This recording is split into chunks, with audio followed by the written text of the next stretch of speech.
Madame Baretch pour le 3089. Merci Madame la Présidente, Messieurs les ministres, chers collègues, Monsieur le rapporteur. Alors, nous demandons également la suppression de cet article. Pourquoi? Pour plusieurs raisons. D'abord, puisque Monsieur le rapporteur, vous disiez à juste titre qu'on faisait du droit ici, et quand vous parlez de territoire ultramarin, j'aimerais savoir de qui vous parlez. De quel territoire ultramarin? Est-ce que c'est ceux qui sont visés à l'article R321.1 du Code de l'environnement? Est-ce que c'est ceux qui sont visés à l'article 72.3, 72.13, 74, 76, 77 de la Constitution? De quel territoire ultramarin parle-t-on dans votre proposition? Parce que selon les hypothèses, puisque je vois bien que depuis tout à l'heure je suis les débats, nous sommes un peu sur la liste des courses en fonction des territoires. Donc, si, un peu quand même, un petit peu quand même, il faut le dire, un petit peu. Donc, ce serait bien de déterminer cette affaire-là. Ensuite, deuxième raison, ou troisième raison, c'est de savoir, mais pourquoi vous le faites ? Pourquoi faites-vous ça? Si c'est pour refaire encore plus d'exceptions, pour nous mettre des décharges sur nos territoires, venez en parler avec nous, avec les élus. Nous avons des instruments juridiques jusqu'à présent et nous avons des articles qui prévoient des exceptions. Donc, faisons avec les outils que nous avons, respectons les populations, respectons le pouvoir des élus pour pouvoir aménager nos territoires. Dernier élément.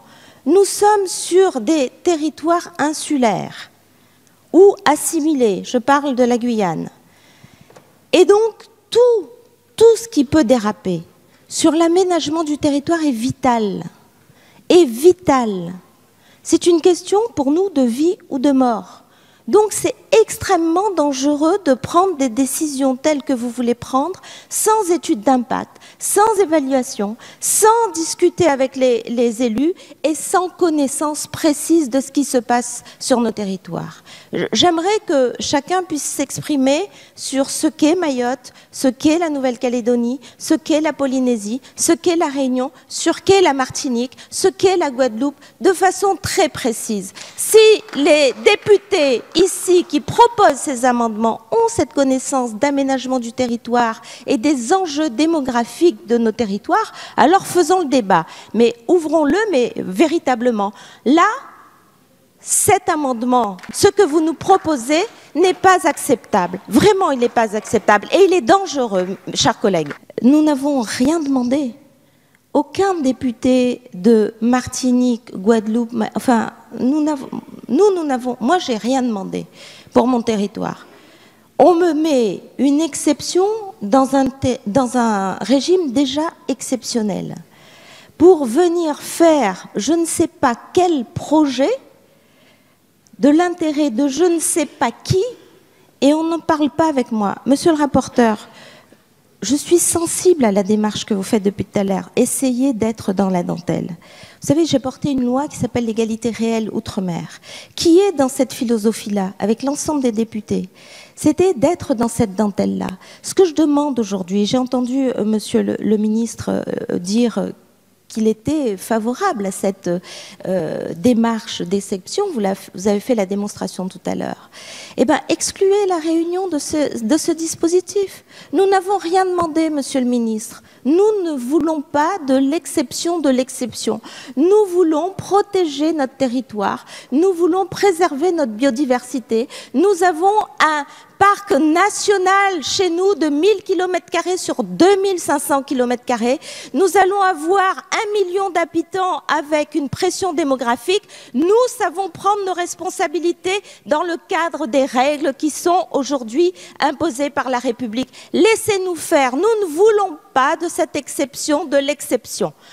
Je vous propose d'enlever le département de la Réunion. En accord avec le gouvernement, nous allons proposer la suppression de l'article 7.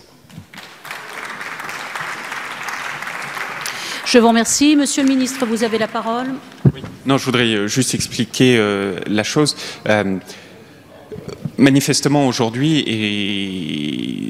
les débats montrent que les possibilités que cet article septies prévoyait ne sont pas suffisamment circonscrites et un certain nombre d'élus parlementaires que vous êtes mettent en avant des points particuliers qui pourraient conduire à ce que la philosophie du texte ne soit pas pleinement respectée. Dit autrement, que des choses que le texte ne prévoit pas pourraient avoir lieu.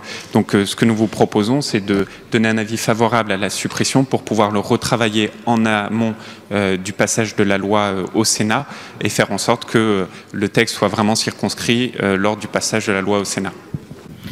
Je vous remercie. Nous allons donc procéder au scrutin sur les amendements de suppression 2533, 2607 et 3089 qui ont reçu un avis favorable de la Commission et du Gouvernement. Je vous prie de bien vouloir regagner vos places.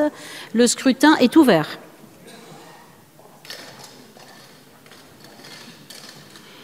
Le scrutin est clos. Votant 70, exprimé 70, majorité absolue 36, pour 70, contre 0. Ces amendements sont